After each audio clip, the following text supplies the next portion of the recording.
नमस्कार दोस्तों, आप सभी लोगों का स्टडी IQ अकेडमी स्वागत है। आप लोगों के लिए महत्वपूर्ण क्लास लेके आ गया हूं। जैसा कि दोस्तों मैंने आप लोगों से वादा किया था कि मैं नए साल में आपको दो क्लासें देना शुरू कर दूंगा और आप और भी ज्यादा लोगों तक इस वीडियो को शेयर करते हो और भी जो ज्यादा लोगों तक आप इस वीडियो को दिखाते हो और आप भी लाइक और कमेंट दबा करके करते हो रोजाना बढ़िया, तो 2 की जगह पर 3 क्लासें भी लगा देंगे दिन में। परंतु अभी तक जिस प्रकार से आप लोगों ने प्यार दिखाया है और आप लोगों की मांग थी कि सर 2 क्लासें तो की जाए कम से कम, ताकि हमारा कोर्स जल्दी से जल्दी हो जाए, फिर रिवीजन वगैरह भी हम करेंगे। तो इसलिए मैंने दोस्तों आपके लिए जो है अब 2 क्लासें लगाना शुरू कर दिया है। एक क्लास आपकी सुबह आपको 7 बजे देखने को मिलेगी और एक क्लास शाम को आपको 7 बजे देखने को मिलेगी। तो यानी कि दोनों क्लास 7-7 बजे होने वाली है। 12-12 घंटे के अंतराल में आपकी क्लासें होगी, एक सुबह 7 बजे और एक शाम को 7 बजे। तो रोजाना क्लास को देखना बिल्कुल भी मत भूलना आप लोग। और इनकी PDF आपको टेलीग्राम ग्रुप में मिल जाएगी। कहां पर मिलेगी? टेलीग्राम ग्रुप, जिसका डिस्क्रिप्शन में लिंक दिया हुआ है। ठीक है मित्रों, चलिए दोस्तों शुरू करते हैं आज के महत्वपूर्ण 40 क्वेश्चनों को। चिन्मय शब्द का संधि विच्छेद क्या है? चिन्मय शब्द का संधि विच्छेद आपको बताना है। तो चिन्मय शब्द का संधि विच्छेद हो जाएगा चित्त प्लस मय। क्या होगा? चित्त प्लस मय सही जवाब होगा। निर्विकार में कौन सी संधि है? निर्विकार में कौन सी संधि है? फटाफट से लगाइएगा। निर्विकार में आपकी संधि हो जाएगी किस प्रकार की? विसर्ग संधि। निर्विकार में कौन सी संधि है? तो विसर्ग संधि है। नेक्स्ट क्वेश्चन, नमस्ते का सही संधि विच्छेद क्या है? नमस्ते का सही संधि विच्छेद क्या हो जाएगा? तो नमस्ते का सही संधि विच्छेद क्या होगा मित्रों? फटाफट से बताइए। नम प्लस ते क्या हो जाएगा? नम धन ते। ये आपका नमस्ते का सही संधि विच्छेद हो जाएगा। नेक्स्ट क्वेश्चन आपके लिए ये रहा, तालुवे व्यंजन है। तालुवे व्यंजन है, क्या है तालुवे व्यंजन? कौन कौन से हैं यहां पर तालुवे व्यंजन? बहुत ही महत्वपूर्ण क्वेश्चन है दोस्तों ये। अब नया साल भी आ गया है, जैसे कि आप लोगों ने सोच रखा होगा कि हम नए साल से शुरुआत करेंगे, ऐसे करेंगे वैसे करेंगे, हमको 2025 में सरकारी नौकरी चाहिए। तो अब वो सपना पूरा करने का समय आ गया और वो सपना पूरा करवाऊंगा मैं। बस आप मेरे साथ जुड़े रहिए अंत तक। च छ ज झ, ये क्या है? तालुवे शब्द है जो तालु से बोले जाते हैं। अस्वर का उच्चारण स्थान क्या है? यानी कि अस्वर का उच्चारण स्थान बताना है। कहां से उच्चारण होता है इसका? तो कंठ से होता है। अस्वर का उच्चारण स्थान क्या है? कंठ है। नेक्स्ट क्वेश्चन आपके लिए ये रहा। नेक्स्ट क्वेश्चन, निम्नलिखित में से कंठ तालुवे स्वर कौन से हैं? निम्नलिखित में से कंठ तालुवे स्वर कौन से हैं? जवाब हो जाएगा ये। ठीक है, चलिएगा। नेक्स्ट क्वेश्चन, बहुविरही समास का उदाहरण है। बहुविरही समास का एग्जाम्पल है, बताइए। जवाब हो जाएगा चक्रधर। क्या हो जाएगा? बहुविरही समास का उदाहरण है चक्रधर। निम्नलिखित में से कौन सा पद तत्पुरुष समास है? निम्नलिखित में से कौन सा पद है जो तत्पुरुष समास है? तत्पुरुष समास, तो तत्पुरुष समास हो जाएगा पदगत। निम्नलिखित में से कौन सा पद तत्पुरुष समास है? तो हो जाएगा पदगत। निम्नलिखित में से कौन सा पद तत्पुरुष समास है? तो हो जाएगा पदगत। ठीक है मित्रों, चलो नेक्स्ट क्वेश्चन। बहुत ही शानदार क्वेश्चन है आपके सामने स्क्रीन पर। आप अच्छे से आंसर देते रहिएगा। बहुत सारे विद्यार्थी हैं जो लगातार कमेंट करते हैं, बहुत ही लगातार प्यार दे रहे हैं। तो आशा करता हूं आप लोग हमेशा आगे भी मेरे साथ जुड़े रहोगे।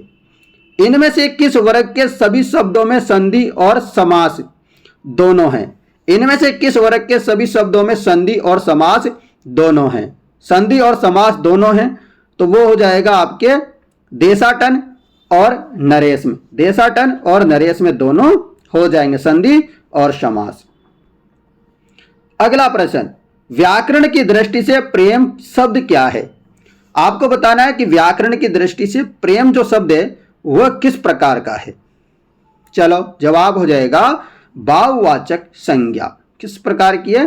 भाववाचक संज्ञा। कोयला में संज्ञा शब्द का भेद बताइए। कोयला में संज्ञा शब्द का भेद बताइए। तो कोयला में संज्ञा शब्द का भेद क्या हो जाएगा? जातिवाचक। कोयला में संज्ञा शब्द का भेद क्या हो जाएगा? जातिवाचक हो जाएगा। नेक्स्ट क्वेश्चन आप लोगों के लिए, मिठास शब्द है, मिठास शब्द क्या है? मिठास शब्द हो जाएगा भाववाचक संज्ञा। मिठास शब्द क्या है? भाववाचक संज्ञा है मिठास शब्द। अगला क्वेश्चन, निम्न में से कौन सा मध्यम पुरुष या पुरुषवाचक सर्वनाम का उदाहरण नहीं है? बताओ, निम्न में से कौन सा जो है मध्यम पुरुष पुरुषवाचक सर्वनाम का उदाहरण नहीं है? पुरुषवाचक सर्वनाम नहीं है, वो आपण को बताना है। चलो बताओ, तुम, तुम्हारा, आप, ये सब क्या है? पुरुषवाचक सर्वनाम के उदाहरण हैं। परंतु वह में किसी भी प्रकार का पुरुष का जो है सर्वनाम नहीं आ रहा है। मध्यम पुरुष का मामला नहीं आ रहा, मध्य पुरुष नहीं आ रहा है। चलो, तुम कहो, तुम और कहो, इस वाक्य में और किस रूप में प्रयोग हुआ है? कुछ और कहो। तो और किसके लिए जुड़ा हुआ है यहां पर? तो ये आया हुआ है सर्वनाम के रूप में प्रयोग हुआ है, कुछ और कहो।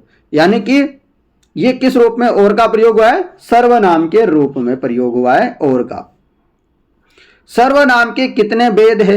तो आपको हर चीजें याद रखनी है। कितने आपके संधि है, कितने आपके सर्वनाम हैं, कितने क्या है, मतलब हर चीजें मैं आपको बताऊंगा। बस आप मेरे साथ जुड़े रहो, ठीक है ना।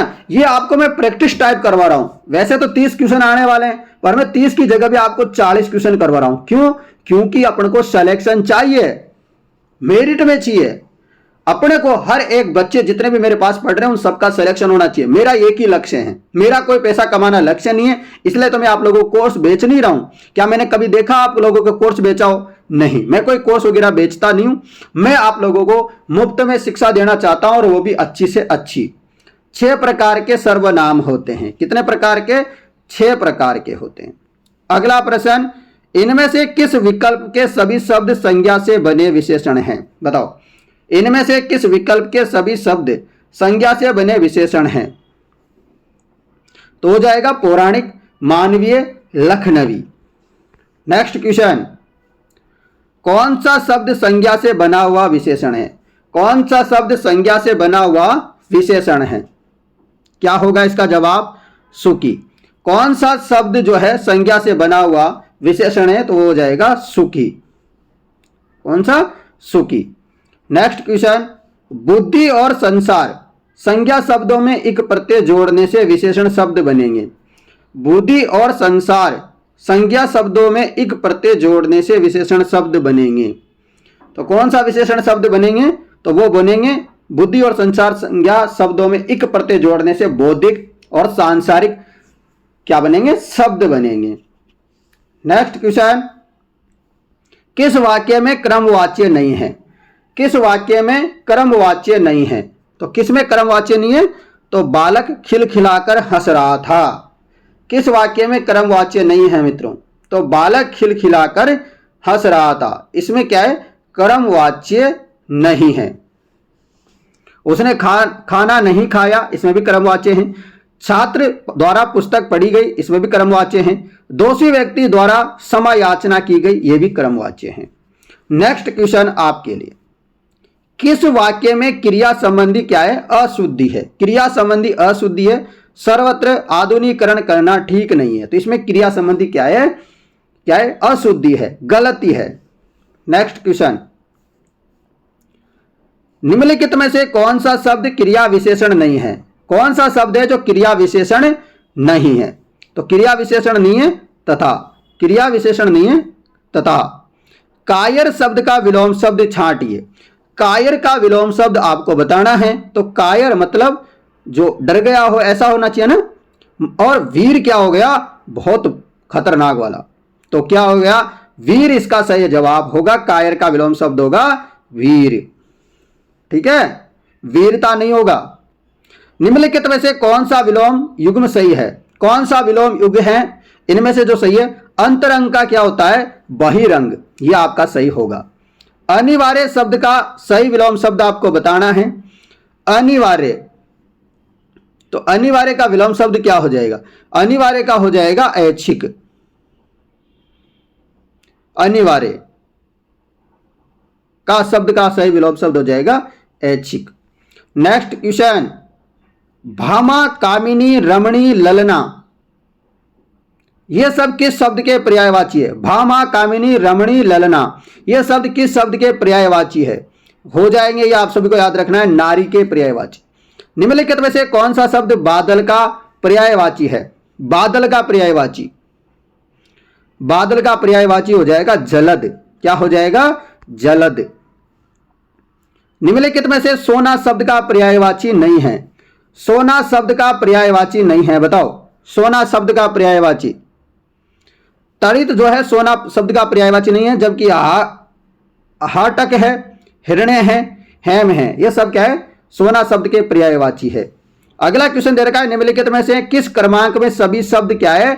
शुद्ध है। शुद्ध है, शुद्ध शब्द है सभी, बताओ कौन से हैं? बहुत ही बढ़िया, शानदार। जिजीविषा, प्रौढ़, अंतरंग, ये सभी शुद्ध शब्द क्या है? शुद्ध है।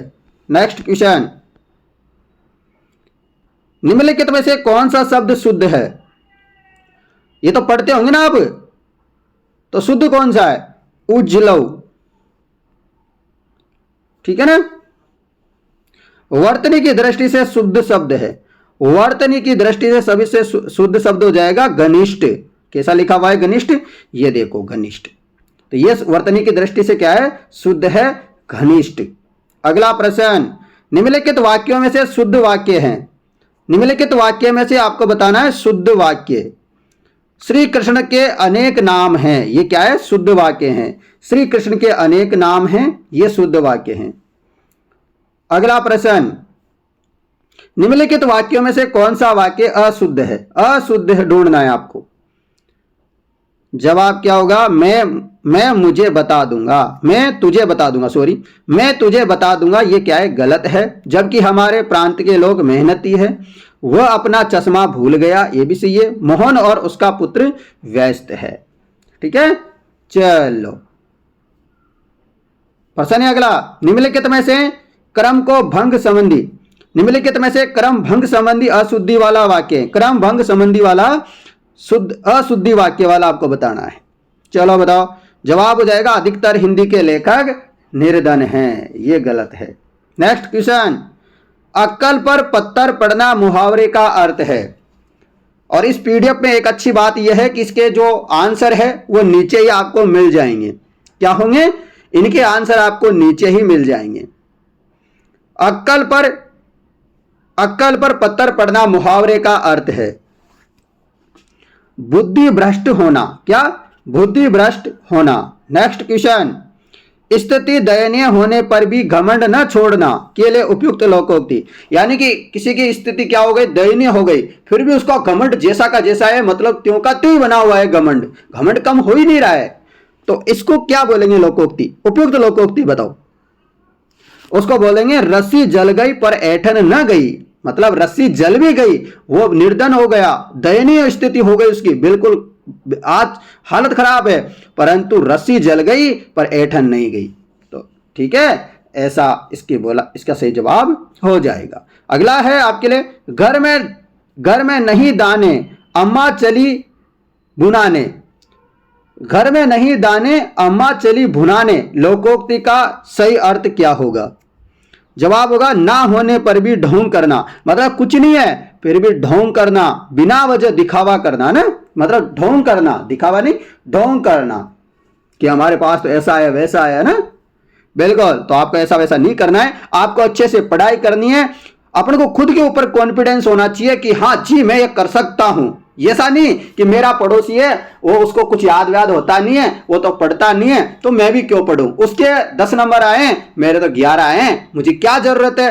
अरे भाई आपके 11 आए हैं तो आप ही, आपका पड़ोसी थोड़ी है आपके कंपटीशन में, आपके पड़ोसी में, आपकी कंपटीशन में आपके पूरे राजस्थान के लोग हैं और बाहर के भी है, आपको उन सबसे ज्यादा लाने हैं। यानी कि 20 नंबर का टेस्ट है और आपके पड़ोसी के आ गए 10 और आपके आ गए 11, तो आप टॉपर नहीं हो, आपका सिलेक्शन नहीं हो रहा है। आपका सिलेक्शन तब होगा जब आपके नंबर आएंगे 20 में से 20। ऐसे सोच के चलो, तो आपको सिलेक्शन आप खुद से कंपटीशन होना चाहिए, न कि पड़ोसी से। खुद से कंपटीशन करना सीखो, खुद से आप लड़ाई लड़ो, दूसरों से नहीं।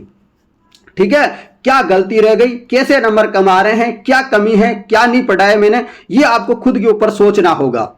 तभी जाकर के आपकी नौकरी लगेगी, तभी जाकर के आप एक सफल व्यक्ति बन पाओगे। तो चलिए दोस्तों, अब चलते हैं इस वर्क प्रश्न में। एक पंथ दो काज मुहावरे का उचित अर्थ क्या होगा? एक पंथ दो काज मुहावरे का सही अर्थ होगा एक प्रयत्न से दो काम हो जाना। एक प्रयत्न से दो काम हो जाना। ठीक है, चलो अगला प्रश्न ये रहा। अंधा होना मुहावरे का अभिप्राय है। अंधा होना मुहावरे का क्या अभिप्राय है? यानी कि विवेक भ्रष्ट होना। अंधा होना मुहावरे का अभिप्राय है विवेक क्या हो जाना? भ्रष्ट होना। दोस्तों, लोकोक्ति और मुहावरे से आप बहुत कुछ सीख सकते हो, बहुत कुछ अपनी जिंदगी में अपना सकते हो। उन चीजों से आपको सीखने को चाहे पेड़ पौधों से मिले, आपको जानवरों से मिले, आपको छोटे बच्चों से मिले, गुरुजनों से मिले, अपने माता पिता से मिले, पड़ोसी से मिले, किसी से भी आपको कुछ सीखने को मिले तो आपको ले लेना चाहिए। वहां छोटा बड़ा कुछ भी चीज नहीं देखनी चाहिए। हमारे कॉलेज में दोस्तों आपको क्या बताऊं, इतने बड़े इंजीनियर थे, चीफ इंजीनियर थे दोस्तों, हमको पढ़ाते थे कॉलेज में जब हम बीटेक किया करते थे। तो दोस्तों आपको क्या बताएं, मतलब अब रिटायरमेंट हो गए थे, उसके बाद हमारे कॉलेज में पढ़ाने आते थे और हम भी कुछ भी उनको बता देते थे तो वो प्यार से ग्रहण करते थे और वो किसी भी बच्चे के पास जाकर के पढ़ लेते थे। मतलब वो कुछ सीखने की ललक थी उसमें उनमें। आज सोचिए उनकी उम्र होगी लगभग 70 साल की, फिर भी वो मतलब बच्चों के साथ बैठ करके पढ़ना चाहते थे। पढ़ाते तो थे ही, जो उनको नॉलेज थी वो तो पढ़ाते थे, परंतु कुछ ऐसी चीजें थी जो मान लो हमको आती है तो उनको नहीं आती, तो हमसे भी पूछ लेते थे। मतलब दोस्तों मैंने ऐसा शिक्षक आज तक नहीं देखा। उनसे मैं बहुत प्रेरित हूं, मेरे को जहां सीखने को मिलता है मैं सीख लेता हूं। तो आशा करता हूं आप लोगों में भी ऐसी ललक होनी चाहिए। चलिएगा दोस्तों, अगला क्वेश्चन है, चिराग तले अंधेरा लोकोक्ति का सही अर्थ है। चिराग तले अंधेरा लोकोक्ति का सही अर्थ है, बताइए। मैंने सुबह सुबह हिंदी की क्लास इसलिए रखी है ताकि आप लोगों को कुछ जानकारी सीखने को भी मिले और आप अच्छे से पढ़ाई करो फिर पूरे दिन बैठ करके। अपनी बुराई नहीं दिखना, चिराग तले अंधेरा यानी कि अपनी बुराई नहीं दिखना, ये इसका सही अर्थ हो जाएगा। और आज का इस क्लास का अंतिम क्वेश्चन, इनमें व्याकरण की दृष्टि से कौन सा वाक्य क्या है सही है? तो जवाब होगा सभा भवन में अनेक उपस्थित थे। सभा भवन में अनेक उपस्थित है, यह वाक्य सही है। तो दोस्तों 40 में से आपके कितने सही हुए बता दिया करो। 5 क्वेश्चन सही है तो बता दिया करो। सच्चाई से मत झुका करो। आज 5 सही है, कल 6 सही होंगे, एक दिन 10 होंगे, फिर एक दिन 15 होंगे। ठीक है, 15 होते होते आपके 25 भी सही होंगे, किसी दिन 35 होंगे, किसी दिन 40 में से 40 भी सही होंगे। मैं जितना का टेस्ट करवा रहा हूं 40 में 40 भी होंगे। मैं 30 करवाऊंगा तो 30 में से 30 भी होंगे। मैं 100 करवाऊंगा तो 100 में से 100 भी सही होंगे। ठीक है, समझ रहे हो मेरी बात को? तो बता दिया करो कितने सही है कितने नहीं है। सीखना चाहिए और अपनी गलती ढूंढना चाहिए कि आज मेरे 5 सही है तो 5 क्यों सही है, मुझे 40 सही करने हैं। अब 40 सही करने के लिए मुझे क्या करना है? अब मुझे हरिओम सर के अलावा और सर की भी क्लास देखनी है कि नहीं देखनी, वो आपके ऊपर डिपेंड है।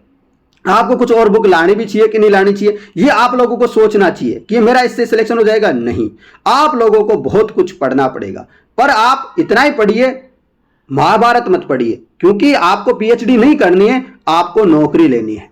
नौकरी लेने के लिए आप उतना पढ़िए जो अच्छा हो, सबसे बेस्ट हो और कम में ही आपका सिलेक्शन हो जाए। आपने देखा होगा बहुत लोग क्या है, बड़े बड़े ग्रंथ पढ़ते रहते हैं और ग्रंथ पढ़ने के बाद भी उनके सिलेक्शन नहीं होता और आपसे भी कम नंबर आते हैं उन लोगों के। देखा होगा ना ऐसा तो कहीं ना कहीं आप लोगों ने। तो आप रट्टू तोता मत बनिए, आप समझने के ऊपर ध्यान दीजिए। कुछ चीजों रटने की होती है उनको रट्टा भी कीजिएगा। ठीक है, मैं नहीं बोलूंगा कि आप हर चीज को रटो ही मत हो, रटना भी बहुत जरूरी होता है। कभी कभी क्या होता है, पड़ोसी वाला कुछ लिख रहा है एग्जाम में ना, और लगता है कि इसके बाल सफेद हो गए हैं और ये अच्छा पढ़ा लिखा दिख रहा है और इसके मतलब बहुत अच्छा ज्ञानी है, तो भाई साहब उसका दिख जाए कुछ क्वेश्चन 1-2 तो टीप लो, कोई फर्क नहीं पड़ता कैसे सिलेक्शन होता है। लोग सोच देखते हैं कि भाई इसका सिलेक्शन हो गया मतलब ये टैलेंटेड है, अच्छा बंदा है, पढ़ा लिखा है। सिलेक्शन नहीं होगा तो आपसे यही बोलेंगे नकारा है, हमको पता था कि इसका सिलेक्शन होना ही नहीं है। ये वहां जाके मजा करता है, अपने माँ बाप के पैसे बिगाड़ता है, यही बोलेंगे। पर सिलेक्शन हो गया तो आप कितनी गवार हो, कितना ही नहीं पढ़ने वाले हो, आप सारे दिन मस्ती करते हो, कुछ भी करते हो, दो आदमी को गालियां देते हो, परंतु आपको सबसे बेस्ट समझा जाएगा, आपके गांव में आपकी इज्जत होगी। तो आपको अपनी इज्जत चाहिए, उसके लिए आप साम दाम दंड वेद लगा दीजिए और पढ़ाई कीजिए और सिलेक्शन पाइए। धन्यवाद मित्रों। और ये रोजाना सुबह 7 बजे क्लास होगी। मैं पहले बता देता हूं कि रोजाना ये क्लास जो है सुबह 7 बजे होगी और अभी आज शाम को 7 बजे भी क्लास होगी। कैसे लगी आप लोगों को क्लास, एक बार कमेंट करके मुझे जरूर बताइए। इसकी पीडीएफ आपको टेलीग्राम पे मिल जाएगी। धन्यवाद।